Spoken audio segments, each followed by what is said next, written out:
기도올리옵나이다. 아멘. 반갑습니다. 인사 서로 나누실까요? 네. 네, 감사합니다. 벌써 연휴가 시작됐는데 연휴 잘 지내고 계신지요?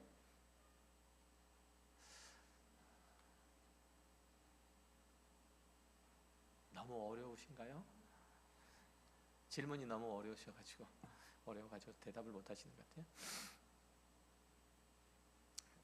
특별히 연휴 동안에 안전하게 이곳저곳을 다니시길 바라고, 특별히 설 연휴니까 평상시에 인사하지 못한 분들 인사하는 시간들, 안부를 묻는 시간들, 더불어서 하나님의 은혜와 복들을 함께 나누고 또 흘려보내는 시간들 되시기를 주의 이름으로 축원합니다. 네, 말씀 함께 나누도록 하겠습니다. 오늘도 지난주에 이어서 기도에 대한 말씀을 드리겠습니다. 우리가 일반적으로 하나님께 드리는 기도, 그것은 이방 사람들이 행하는 그 기도의 모양과 또 내용, 또 그 형식, 그 목적과 의도하고는 전혀 다릅니다. 하나님께 드리는 기도는 그 자녀들이 그 아들 예수 그리스도 안에서 아버지와 연합되었기 때문에 성립되는 거예요. 우리가 하나님께 예배를 드림은 예수 안에서 우리가 하나님, 아버지 하나님과 연합되어 있기 때문에 가능한 일이에요. 우리가 기도 드리는 것은 예사로 드리는 것은 아닌 거죠. 기도 드리는 것이 그렇게 가치 없는 일이 아닌 것이죠.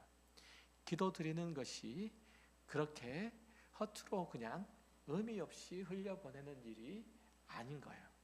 예수님께서 화목제물이 되셔서 우리와 하나님 사이에 막힌 담을 허셨기 때문에 그 안에 있는 자들, 예수 그리스도 안에 있는 자들은 아무 때나 어떤 내용을 가지고도 하나님 앞에 나아가서 하나님을 만나 배울 수 있는 거죠. 기도라고 하는 것은 그렇게 그리스도 예수 안에서 하나님과 독대하는 시간이 바로 우리의 기도의 시간이에요. 또한 성령 하나님께서 우리가 그렇게 기도하는 동안에 말할 수 없는 탄식으로 우리를 위해서 기도하시고 우리의 기도와 함께 하신다고 성경은 약속하고 있어요. 그러니까 우리가 기도하는 동안 성령께서 우리와 함께 하시는 거죠.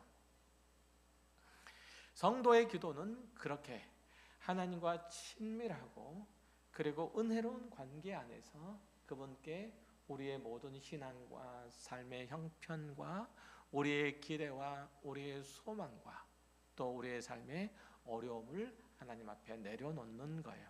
그 마음을 쏟아놓는 거예요. 그러나 우리는 기도에 대해서 그렇게 친밀하고 그리고 사랑의 관계 속에 맺어진 이 하나님 앞에 나아간다는 생각보다는 그 기도를 의무로 여기는 바람에 그 마음이 굉장히 소극적이 되거나 불편해할 때가 많죠. 물론 상황에 따라서는 기도하기조차도 내키지 않는 때도 있고 입을 열어서 하나님을 부르기조차도 힘들 때도 있어요. 또 공중 가운데서 격식을 갖춰서 기도해야 될 때는 큰 부담감을 느낄 때도 있죠. 하지만 우리가 어떤 형편, 어떤 상황에 처해 있든지 하나님께서는 그 앞에 나오는 이들을 기뻐하시고 그의 삶의 모든 정황에서 그 선하신 일들을 행하심을 믿어야 기도를 할 수 있어요. 하나님께서는 내가 기도하고 바라는 모든 것들에 당신의 선하신 뜻을 펼쳐내신다는 그 믿음 가운데서 우리는 기도할 수 있는 거예요. 무능하든 유능하든 건강하든 병약하든 부유하든 가난하든 하나님의 선하심을 믿는 성도라면 누구나 다 기도할 수 있어요. 우리가 하나님께 시선을 두고 또 우리의 형편을 하나님 앞에 내려놓고 우리의 마음을 토로하고 우리의 소원을 아뢰면 하나님께서는 결코 우리를 외면하지 않으신다고 말씀하세요. 우리의 입술과 마음의 간구를 들으신다고 하나님께서는 약속하고 계시죠. 하나님께서는 기도하는 자에게 가장 좋은 것을 공급해 주시는 분이시라고 그렇게 성경은 묘사하죠. 여러분 각자가 처해 있는 한계나 그리고 조건을 초월해서 여러분 안에 하나님의 자녀다운 인격과 성품과 행실을 빚어내시고, 그리고 성도로서의 그 고귀한 가치를 담아내시고 그리스도의 아름다운 모습을 기도하는 중에 우리가 닮도록 만드시죠. 제가 기도에 대해서 이렇게 성경 전반적으로 가르치는 것들을 기대어서 여러분에게 말씀을 드려도 TV 광고처럼 그렇게 귀로 스쳐갈 뿐 별로 와닿지 않을 분들이 많을 거예요. 늘 그저 그렇게 하는 소리겠거니라고 들릴 수도 있다는 거죠. 여러분 중에 대부분에게는 기도가 마치 감기약처럼 여겨질 수 있어요. 감기는 약을 먹으면 2주를 앓고 안 먹으면 14일을 앓는다고 하잖아요. 그러니까 기도가 꼭 그렇게 여겨질 것이기 때문이에요. 기도가 효과가 있는 것 같기도 하고 또 없는 것 같기도 하고, 내가 열심히 기도했는데 기도함과 더불어서 공부도 열심히 했다면 내가 기도를 해서 공부한 성과가 좋게 나온 거라고 생각되기보다는 내가 열심히 해서 그렇게 된 것 같고, 내가 어떤 어려움에 처해서 하나님 앞에 기도하고 또 그것들을 이겨보려고 몸부림쳤는데 그 어려움들을 수월하게 넘길 수 있게 되어서 하나님 앞에 감사하려고 하는데, 내가 기도해서 하나님께서 응답해 주신 것이 아니라 내가 몸부림한 것 때문에 그 일들이 된 것처럼 그렇게 여겨지기도 하죠. 그래서 기도가 하나님께서 내 기도를 들으셔서 이런 일들을 이루어졌나라는 생각이 들죠. 그러니까 그런 애매한 상황이 우리들에게 있기 때문에, 그런 마음들이 우리들에게 있기 때문에 우리는 잘 기도를 안 하게 돼요.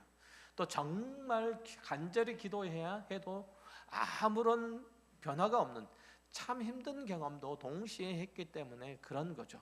그러니까 여러 가지 우리가 기도하지 않는 것은, 기도에 대해서 소극적인 것은 여러 가지 이유들이 있을 거예요. 사실 우리가 인생을 살다가 경험하는 어떤 일들은 그 짐의 크기나 무게가 너무 커서 하나님께 이 짐을 덜어달라고 온 마음을 다해서 요청할 때가 있죠. 하지만 어쩐 일인지 하나님께서는 내 눈물과 한숨과 고통에도 불구하고 응답을 안 해주실 때가 있어요. 그러니까 욥의 경우가 그렇잖아요. 그가 어느 날 갑자기 자신의 모든 자녀들과 소유를 다 잃어버렸죠. 설상가상으로 그가 믿고 함께했던 아내마저도 그의 신앙을 탓하며 그에게 욕설과 저주를 퍼붓고 떠나버리고 말아요. 그리고 욥을 위로하겠다고 찾아온 친구들도 소위 인과응보, 신종론을 들어서 욥에게 회개하기를 촉구할 뿐 아무런 도움도 힘도 위로도 되지 못해요. 욥은 지속적으로 자신의 잘못이 없다고 그렇게 얘기를 하죠. 하나님께서 자신에게 왜 이런 일들을 겪게 하시는지 알 수 없노라고 탄식하며 급기야는 하나님을 원망해요. 그러나 그 기나긴 질곡의 시간들이 지나고 그는 드디어 하나님을 알 수 있게 됐어요. 하나님께서 그 시간들을 통해서 욥에게 주신 것은 무엇을? 하나님이 어떤 분이신지를 아는 지식을 주셨어요. 아니, 하나님께서 욥에게 오셔서 당신을 보여주셨고 그 후에야 신종론을 뛰어넘는 더 깊은 신앙으로 나아갈 수 있었던 거예요. 욥이 환난을 당하여 어려움을 겪게 되어서 하나님을 바라고 하나님께 기도함으로 그는 무엇을? 하나님을 알게 됐던 거예요. 하나님을 배우게 됐던 거예요. 우리는 심한 질병을 얻거나 경제적인 어려움을 겪거나 아니면 사업의 위기를 맞거나 인간관계의 어려움에 직면할 때 자기 고통과 시련이 언제쯤 끝날지, 내가 어디로 가고 있는지 잘 알 수 없기 때문에 답답한 마음에 한숨도 나오죠. 자기도 모르게 신음하기도 해요. 하지만 하나님께서는 이 모든 상황 중에서 여전히 일하고 계세요. 여러분의 모든 상황 중에서도 여전히 일하고 계세요. 아멘 하셔야 되는데, 여러분 까닭없이 겪는 시련과 고통 중에서 펄펄 뛰면서 실망하고 좌절하고 무너졌지만, 하나님을 향한 믿음의 한계를 경험을 했지만, 하나님은 여전히 그의 모든 인생의 형편 속에서 그의 신앙을 다듬으셨어요. 그래서 그 결과 정금같이 나오는 자가 될 수 있었던 거죠. 마찬가지로 우리의 기도가 응답되지 않는 것처럼 보일지라도, 하나님께서 내 상황에 개입하지 않는 것처럼 보일지라도, 내 인생의 여정 가운데 하나님께서 뚜렷하게 하나님의 사랑과 하나님의 은혜와 자비를 베풀어 주시지 않는 것처럼 보일지라도, 결국은 우리가 하나님을 닮으며 우리의 믿음이 두터워지며 영원한 나라를 향한 소망을 품도록 이끌어 가시기 위해서 우리의 모든 상황과 형편들 속에서 믿음을 내시며, 또한 그 믿음으로 기도하게 하시며 하나님을 붙잡도록 하시는 거예요. 우리의 믿음을 새롭게 하시려고, 우리의 고난으로 인한 아픔도 슬픔도 결국은 수많은 겨울들을 견뎌온 나무의 나이테처럼 다가올 시험을 이기고 믿음의 승리를 이룰 수 있는 힘들이 될 거예요. 그것이 무엇으로? 우리의 기도로 승화될 때, 이 믿음의 시련들은 앞으로 닥쳐올 어려움들을 이겨가는, 환난의 때를 이겨가는 그 힘들이 될 거예요. 그렇기 때문에 어떤 상황에서도 우리는 좌절할 수 없고, 어떤 형편에서도 하나님께 대한 기대하는 마음들을 거두어 들여서는 안 돼요. 하나님은 그 모든 기도의 시간에 우리를 지키시고, 그 모든 상황에서 우리를 양육하시는 하늘 아버지세요. 그런데도 응답받는 기도에만 하나님께서 함께 하신 것이라고 우긴다면, 여러분의 인생의 대부분은 하나님 없이 산 것이 되고 말 거예요. 그렇잖아요. 나 혼자 살아온 시간이 되고 말 거예요. 우리 기도에 대한 하나님의 응답을 경험할 수 없었던 날도 하나님의 품 안에 있었던 날이고, 그 시간도 하나님의 주권적인 선하심 다스림 가운데 있었던 시간이에요. 응답받지 못했더라도 기도의 시간 그 자체에서 우리는 그 모든 날 동안에 하나님과 교제할 수 있었잖아요. 하나님을 의지하는 법을 배울 수 있었잖아요. 현재의 상황과 형편과 상관없이 하나님을 향한 신뢰를 더할 수 있는 그 연습들을 할 수 있는 시간들이었잖아요. 기도하지 않는 사람은 결코 이 만족과 이 평안과 이 안식과 이 하나님과의 교제를 경험할 수 없어요. 누릴 수 없어요. 이 하나님의 가르치심과 인도하심에 순종할 수 없게 돼요. 하나님은 우리의 모든 날 동안에 하나님을 의뢰하고 의지하기를 원하시기 때문에 어려움을 주시기도 하고, 그리고 힘든 상황을 내기도 하세요. 그 속에서 뭐 하라고? 기도하라고. 그 속에서 하나님을 바라라고. 그 속에서 하나님의 말씀을 들으라고. 그렇게 하라고 어려운 순간들을 내세요. 그리고 난 다음에 신앙의 분명한 결단들을 하라고 우리에게 기도할 수 있는 여건을 내세요. 그 결단은 구체적인 행동을 수반을 촉구를 하게 되는 거죠. 사실 성도들의 생활에 믿음의 형질들이 잘 드러나지 않는 경우가 있고, 여기저기 이 상황 저 상황에 휘둘려서 눈치를 보거나 또 뒷걸음질 수 있는 일들이 많죠. 법보다는 주먹이 가깝다고 세상이 요구하는 바에 따르지 않으면 당장에 손해보거나 어려움을 겪기 때문에 하나님께 기도하는 것, 또 하나님께서 허락하신 그 내 기도의 내용들을 따라 응답하시는 것에 순종하기보다는 세상이 요구하는 것에 휩쓸릴 때가 많이 있는 거예요. 왜냐하면 그렇게 하지 않으면 당장에 손해보거나 어려움을 겪기 때문이죠. 그래서 하나님께 대한 믿음이 있고 또 그분이 우리의 삶을 지키신다고 믿음의 고백들을 하지만 그 믿음에 따라 실행할 수가 없죠. 그냥 세상이 원하는 바를 따라 그냥 수그리고 말죠. 그러면서도 내 생각에는, 내 마음에는 여전히 하나님을 향한 생각을 지우지 않기 때문에, 그 믿음을 버리지 않고 있기 때문에 별 문제가 없다고 생각해요. 내가 하나님께서 분명하게 믿음의 결단과 청구의 행위를 요구하시는 것인 줄 알면서도 그것을 어물쩍 넘어가고 난 다음에, 그리고 내 편의대로 살고 난 다음에 그 모든 상황에서 그래도 적어도 나는 하나님을 향한 신앙을 버리지 않았기 때문에 괜찮을까라고 생각을 하는 거죠. 이게 오늘 본문이 얘기하는 행함이 없는 믿음을 지적한 것에 대한 근본적인 그 원인이기도 하고, 우리가 기도하면서도 자꾸만 세상을 핑계대고 세상을 향해서 나아가는 이유이기도 해요. 세상의 눈치를 보는 성도의 삶의 태도가 기도하는 우리의 자세나 목적도 사실은 되게 많이 오염시켜요. 우리가 기도하는 것으로 실제 자신의 삶을 대신하려는 그 어리석음도 범하게 되죠. 오늘도 기도했으니, 말씀을 읽었으니 성도로서 해야 될 일들을 다 했다는 투죠. 누군가가 당신은 그리스도인으로서 오늘 하루를 믿음으로 승리하셨습니까? 라고 하면은 그렇다고 대답하는데, 그렇다고 하는 대답하는 그 내용은 기도했으니까 또 말씀을 읽었으니까 라는 것으로 그 대답을 하는 거예요.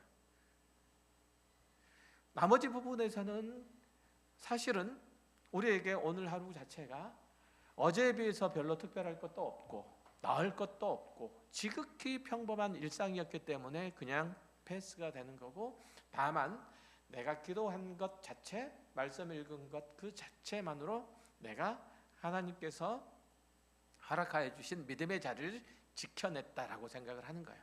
결코 그렇지 않아요. 최대한 늦게까지 침대와 사투를 하다가 겨우 일어나서 씻고 옷 갈아입고 서둘러 차를 타고 직장에 가서 일을 하거나 학교에 가서 공부를 하죠. 그리고 주부들은 집에서 청소하고 빨래하고 식사 준비를 할 장을 보고 뭐 그렇게 하죠. 그리고 저녁 시간까지 각자의 자리에서 일하거나 공부하거나 집으로 돌아와요. 그리고 저녁을 먹고 TV 채널을 이리저리 돌리다가 졸려서 잠이 드는 것이 우리의 일과에 끝나는 전부예요. 이 일상적인 일들을 나무라는 게 아니에요. 당연히 이런 일상적인 일들을 해야 돼요. 그런데 그 일상적인 일들을 잘 해야 돼요. 흔히 이런 얘기가 있죠. 악마는 디테일에 있다. 그 말처럼 우리의 평범한 일상은 그리스도인으로서 능동적으로 사느냐 아니면 수동적으로 사느냐에 그리스도인의 삶의 내용과 질은 달라질 수 있어요.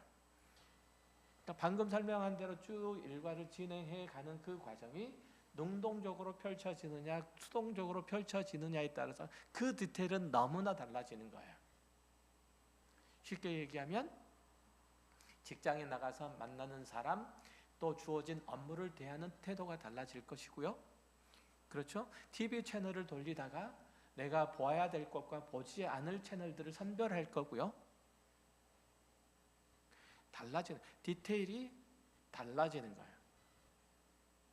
일상에서 일어나는 타인과 소소한 부딪힘이나 자신의 내적 갈등이나 거리낌을 어떻게 민감하게 반응하고 처리하고 해소하느냐에 따라서, 그렇게 됐을 때 내 삶은 능동적으로 그렇게 바뀌었을 때, 그리스도는 능동적으로 바뀌었을 때 매일 기도하는 내용이 달라져요.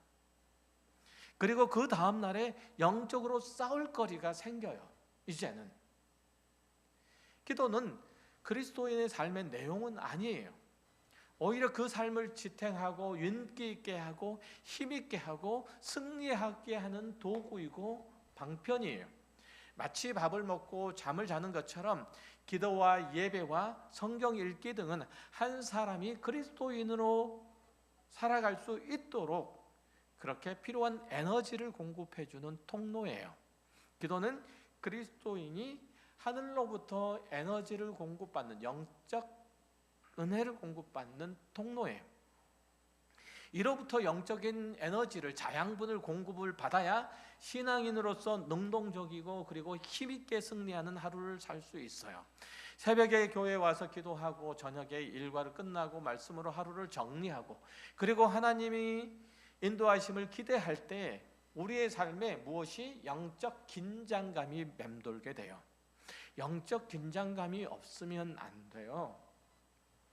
성령 하나님께서만 우리가 그리스도인다운 삶을 살도록 하는 영적 에너지원이시기 때문에, 그 영적 에너지를 공급하시는 분이기 때문에 우리의 기도를 통해서 성령 하나님께서 그 에너지를 공급하시도록 요청해야 돼요. 하지만 그것으로 끝나면 안 되고 더 나아가야죠. 실제적으로 영적인 전쟁은 우리 일상에서 해 나가야 되는 거예요. 그 에너지를 공급을 받았으면 더 나아가 그 에너지를 가지고 일상에서 싸워야 돼요. 게으름과 싸워야 되고, 이기심과 싸워야 되고, 예습관과 싸워야 되고, 세상의 가치나 흐름과 싸워야 돼요. 그래서 나는 오늘 기도로 하루를 시작했어, 나는 올해 벌써 성경의 3분의 1이나 읽었어, 이런 자랑은 별로 의미가 없고, 그 성경의 말씀과 그 기도로 오늘을 싸웠느냐가 중요한 부분이에요. 그 영적 전쟁을 이루어가고 있는가라고 하는 부분. 성경 읽고 그리고 말씀 읽는 것은 마치 운동선수가 체력 훈련을 열심히 하는 것과 똑같아요. 그 훈련만 열심히 한 후에 가방 메고 집에 돌아가서 샤워하고 침대에 들어 눕고 자버리면 끝이죠. 새벽에 운동장에 나와서 다른 선수들과 함께 열심히 팀박질하고 트레이닝 센터에서 근력 운동하고 그리고 캐치볼하고 패스 연습을 했으면 그 다음에 나가서 실전에서 뛰어야 되는 거잖아요. 그러려고 체력을 기르고 경험도 쌓고 하는 거죠. 신앙은 그리스도인의 삶으로 표현돼야 하는 것이지 준비만 하면 안 돼요. 기도는 그리스도인의 삶, 내 삶으로 표현돼야 되지 준비만 하는 것으로 끝나서는 안 돼요. 지금 여러분은 나는 별로 그리스도인답지 못하니까, 그렇게 열심도 없으니까 그러면 나도 별로 기도할 필요 없겠네라고 생각하실지 모르겠어요. 기도한 대로 성실하게 살아라라고 그렇게 권면하니까, 아니 그렇게 살기 힘드니 차라리 기도를 안 할 거야 라고 생각하실지도 모르겠어요. 그건 올바른 생각은 아니죠. 그렇죠? 기도하는 걸, 그리고 말씀 읽는 걸 자랑으로 삼지 말아라고 했더니 말씀 자체를 안 읽고 기도 자체를 안 하는 분들이 꽤 많더라고요. 아무튼 하나님께 기도했으니 하나님께서 다 알아서 해주세요, 이런 식으로 두 손 놓고 있는 이들이 많죠. 기도로 만들어진 믿음은 삶으로 옮겨져야 굳건해지는데 그걸 경험하지 못하는 거예요. 치료약에 있으니 먹으면서 기도해야 할 건데 약도 거부하고 냅다 기도만 하는 것은 좋은 믿음이라고 얘기하지 않아요. 그런 태도는 기독교 신앙에 대한 올바른 이해나 태도를 지지지 못했기 때문에 일어난 일들이에요. 우리가 병에 걸리면 그 병을 걸렸을 때 약을 먹고 나으라고 하나님께서 약을 주신 거야. 어떤 누군가의 지식을 주셔서 그에게 약을 개발하게 하시고 또 그렇게 하셔서 우리에게 약을 허락해 주신 거야. 우리가 다 그것을 할 수 없으니까. 기도는 내 인생의 여정에서 부족한 것들을 채워가도록 격려하는 도구예요. 하지만 우리의 신앙의 인생은 한 걸음도 애누리 없이 직접 걸어야 하는 우리 각자의 몫이에요. 기도는 기도로 하지만 그 기도에 따른 우리의 신앙의 여정은 그렇게 걸어가야 해요. 하나님께 나에게 이 상황을 이겨갈 수 있는 믿음을 주십시오라고 하면 나는 이 상황과 부딪혀 싸워야 하는 거죠. 그래야 그 상황을 이겨나갈 수 있게 되는 거예요. 우리에게 주어진 일이나 닥친 일들을 풀어가는 일들은 모두 자기 책임으로 우리에게 고스란히 남겨져 있고, 그것을 그리스도인의 방식, 하나님께서 인정하시고 기뻐하시는 뜻을 따라서 행해야 되는 거예요. 그걸 훈련하는 곳이 이 땅이고, 그걸 훈련하도록 우리의 삶의 형편들을 내셨어요. 그걸 연습하시면 돼요. 그러니까 우리가 직업이라고 하는 것을 가지고 있으면서 그 직업 전선에서 일을 할 때도 그 직업을 통해서 내가 돈을 벌어서 가족을 부양한다라고 하는 그 목적, 그 의도, 그 목적 뿐만 아니라 그것에 선행해서 이것들을 통해서 하나님께서 나에게 이루시고자 하는 일들이 뭐냐? 내 신앙과 삶을 하나님의 모습으로 거룩하고 영광되도록 하시고자 하는 그 도구가 뭐냐? 그 목적이 뭐냐? 이것을 우리가 깨닫고 이해하고 그것에 순종하는 것들이 우리가 필요한 거예요. 내가 가지고 있는 이 직업을 통해서 누군가에게 헌신하고 누군가에게 봉사할 수 있고 사회의 발전이 될 수 있도록 유익이 될 수 있도록 기여를 하고 그것들로 인한 당연한 대가는 우리가 하나님께로부터 받고 이런 것들로 우리 하나님께서 허락하여 주시고 그 직업 전선에서 세상 사람들이 가지고 있는 잘못된 그릇된 생각과 그 판단과 결정과 행동에 저항해서 그리스도인으로서 하나님의 의로우심과 거룩하심을 따라 그 일들을 수행함으로써 그들이 틀렸음을 보여줄 수 있어야 돼요. 이 세상의 모든 일들은 하나님의 선하신 주권을 따라서 움직이고 있다는 사실을 우리의 삶, 직업 전선에서 하는 모든 일들을 통해서 보여줄 수 있어야 돼요. 그를 통해서 하나님께서 우리들에게 훈련하시는 일들이죠. 그렇게 하라고 우리들에게 기도를 허락하여 주신 거예요. 삶에서 어떤 문제를 주신 거예요. 여기가 조금 빗나가기는 했지만 그래요. 시중에 돌아다니는 간증들 중에서는 내가 이렇게 했더니 우리 자녀들이 공부를 잘해서 서울대학에 갔다 이런 것들이 있어요. 제 기억에는 원종수 박사라고 들어보셨는지 모르겠어요. 그분의 간증인데 그가 새벽 기도를 하다가 내가 뭘 원하느냐 하나님의 음성을 듣고 솔로몬처럼 지혜 있게 해주세요 라고 그렇게 했는데 그날 아침에 로마서를 2번 읽은 게 다 기억이 나더래요. 그때부터 공부에 몰두를 해서 전교 350등 하던 애가 전교 1등이 돼가지고 서울대 의대를 합격했다는 얘기가 그분의 간증에 보면 나와요. 그분이 지금 은퇴했을 텐데 비교적 은퇴하기 전까지 미국의 국립암센터에서 전문의로 그 명성을 날렸다고 하잖아요. 어쨌든 우리는 이런 간증을 들으면 하염없이 부럽잖아요. 왜 나에게는 이런 일들이 안 생길까? 그런 일들이 나에게 일어나면 뭘 모자랄까? 하는 마음들이 있고 다른 한편에서는 상실감이 들잖아요. 똑같이 예수 믿는데 왜 저는 잘하는데 나는 이 모양밖에 안 되는가? 이런 생각이 들죠. 어쨌든 그런 말씀을 드리지 않는 것은 아니니까 이 박사님이 지혜를 달라고 기도하고 난 후에 공부를 하지 않았으면 말짱 도루묵이잖아요. 물론 읽었던 내 책의 내용이 그 머리에 그대로 들어오는 것은 하나님의 특별한 간섭인 것이 틀림없고 또 은혜인 것도 사실이에요. 하지만 그 모든 일들은 그 원종수 권사님 이제 아마 장로님이셨을 텐데 그 장로님이 열심히 애를 쓰고 열심히 수고하지 않았으면 이루어지지 못했을 거예요. 자신의 몸을 강제로 책상에 앉혀놓지 않으면 불가능했을 거란 얘기죠. 매일매일 공부한 양들을 체크하고 또 열심히 노력하고 다시 말하면 공부하는 모든 일들이 학생 본인이 열심히 해야 된다는 뜻이에요. 기도도 역시 마찬가지예요. 기도는 내가 겪은 일들에 대해서 무엇이 잘못되었는지 무엇이 모자란지 돌아보는 일들이에요. 좋지 못한 일들이 생겼다면 왜 이런 일들이 내게 생겼는지 살피고 잘못한 것들이 있으면 고치라고 기도하게 하시는 거예요. 가는 길에 장애물이 있다면 용기를 내서 넘어가야 되겠구나 라고 그렇게 마음의 색이라고 기도를 하게끔 하는 거예요. 또 내가 어떤 잘못한 일들을 했을 때 내가 괜히 이런 일들을 선택했구나라는 그런 후회만 할 것이 아니라 그것들을 이겨내라고 그것들을 고치라고 기도를 시키는 거고 기도 후에 그것들을 다시 시도하는 거예요. 기도하고 안 되면 또 다시 하는 거예요. 반복하는 거예요. 우리가 신앙 여정을 걸어가는 데 있어서 극복해야 될 일들도 있고 돌아가야 할 일들도 있고 힘이 생길 때까지 잠시 기다려야 하는 때도 있어요. 그것을 분별해 주는 것이 바로 기도예요. 그래서 기도를 하면 할수록 우리에게 무엇이 생기냐면 우리에게 지혜가 생겨요. 우리에게 담대함이 생겨요. 우리에게 분별력이 생겨요. 그리고 가장 중요한 것은 우리의 신앙의 연륜이 쌓여요. 그리스도인의 생명은 그렇게 기도와 함께 자라는 거예요. 나이가 쭉 먹어가는 사람, 이런 사람들을 뭐라고 하냐면 노인이라고 한대요.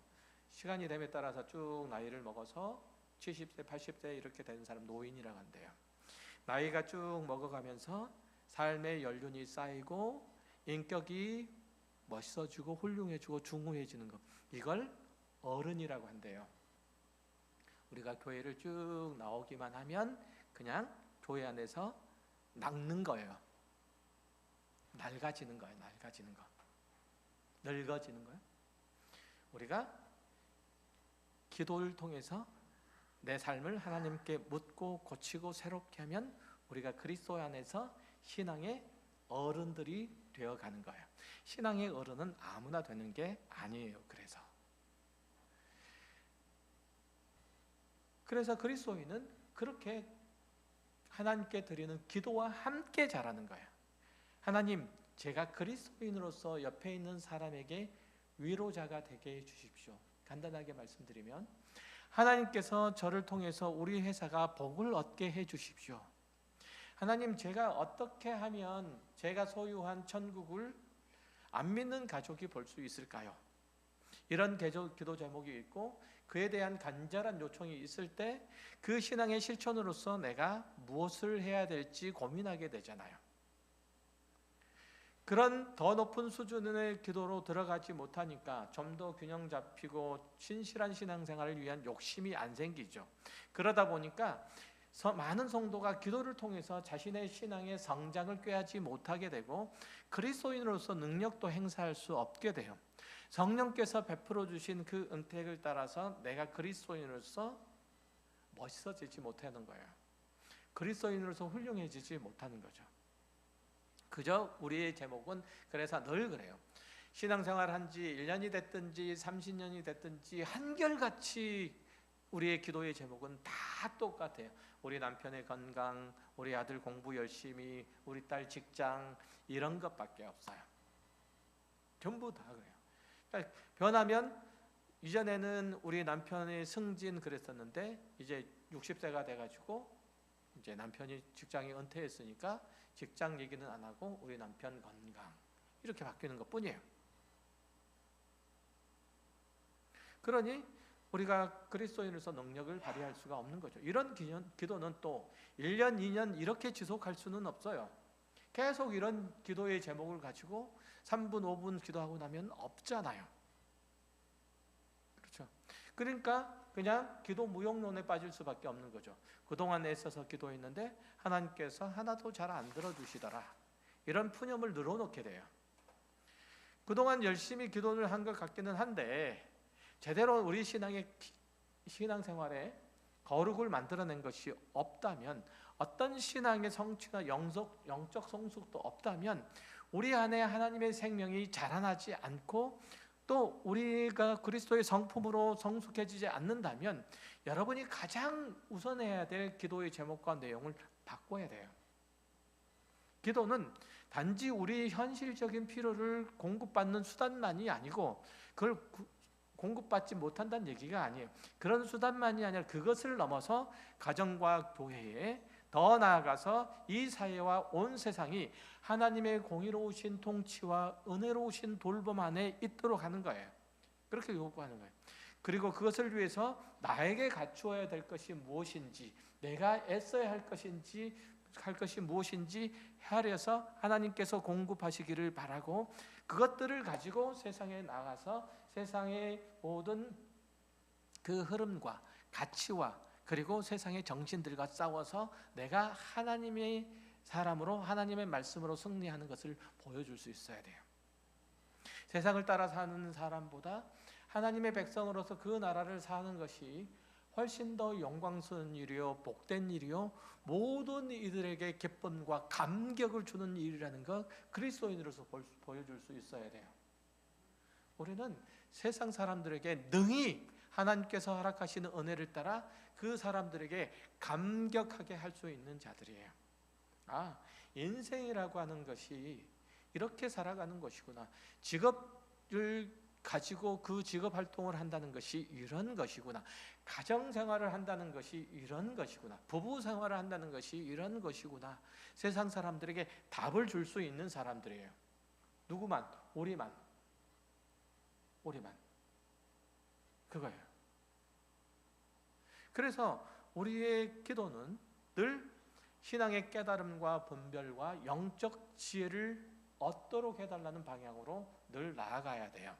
항상 어디서부터? 현실적인 문제에서부터 시작해가지고 거기까지 나아가야 해요. 그거는 별도로 떨어져 있는 것은 아니에요. 또 우리의 신앙생활들이 깊어지고 이웃 간의 관계가 돈독해지는 곳을 향해서 쓰여져야 해. 그렇게 하기 위해서 우리는 기도해요.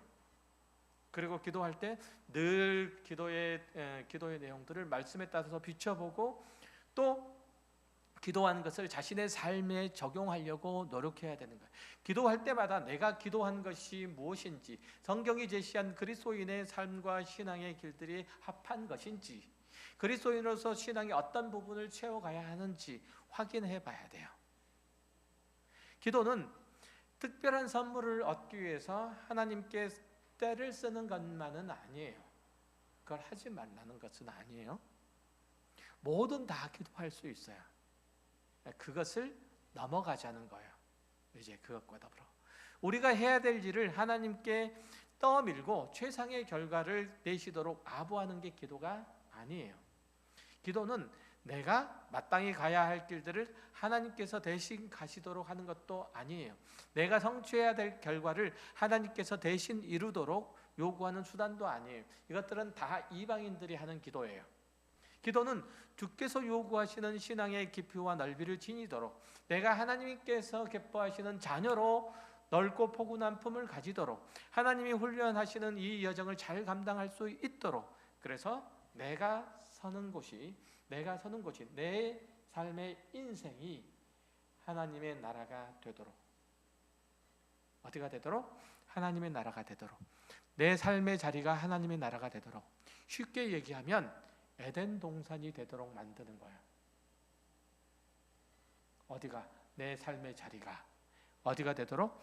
에덴 동산이 되도록 만드는 것. 에덴 동산 하면은 여러분들이 그려지는 것 있죠. 그죠?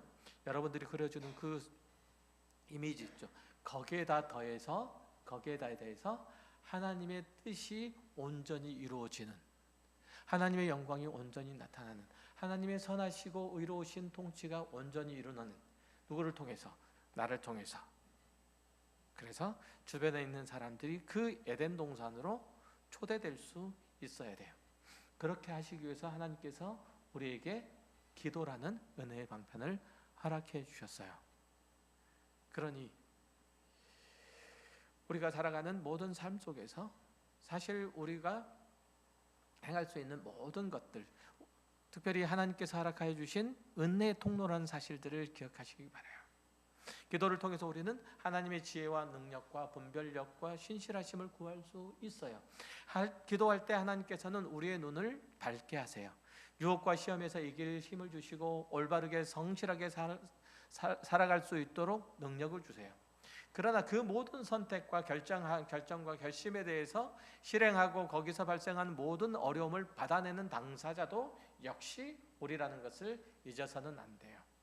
우리 안에 에덴 동산을 심어내는 일들이 하나님께서 그렇게 심어내시면 그게 우리 안에서 이루어지도록 하는 것들은 우리예요. 에덴 동산이 되도록 만드는 것은 그렇게 우리의 삶 속에서 실행해내는 것은 우리예요. 이 사실을 잊지 마시기 바랍니다. 이처럼 기도는 우리가 그리스도인으로서 성실하고 귀하고 아름답게 살아갈 수 있는 수단으로서 우리에게 주신 하나님의 선물인 것을 알고 마땅히 감사함으로 잘 활용하셨으면 좋겠어요.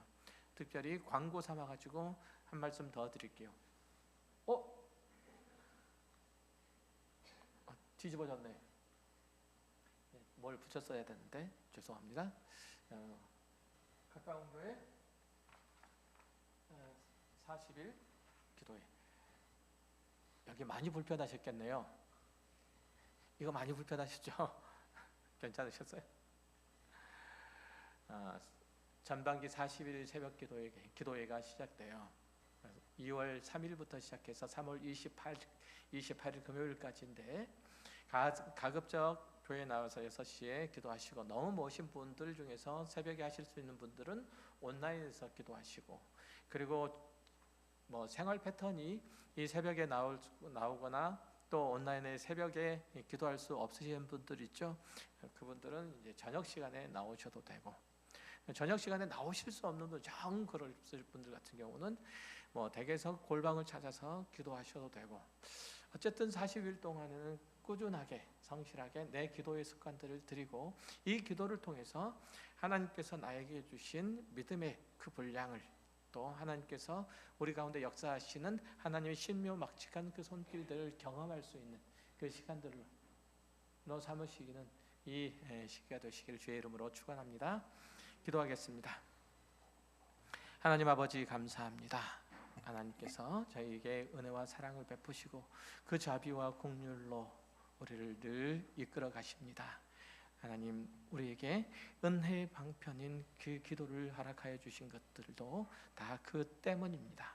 하나님, 이 사실 안에서 하나님께서 베풀어 주신 그 기도의 내용을 따라 기도할 때 하나님, 우리 가운데 하나님께서 이끄시는 그 기적이, 베푸시는 그 기적이 일어남을 볼 수 있게 하여 주옵소서. 이 우리의 믿음의 내용이 더 커질 수 있도록, 우리 주를 향한 소망들이 더 풍성해질 수 있도록 주님께서 우리의 삶 가운데 신이 역사하시고 함께 하시는 그 흔적들이 더 많이 발견될 수 있도록 우리의 기도의 내용들을 통해서 우리의 영안이 떠지게 하여 주옵소서. 하나님께서 귀한 시간을 통해서 마땅히 기도해야 되고, 기도라는 은혜의 방편들을 잘 행할 수 있도록 권면하시고 가르치심을 감사드립니다. 예수 그리스도 이름으로 기도했습니다. 아멘.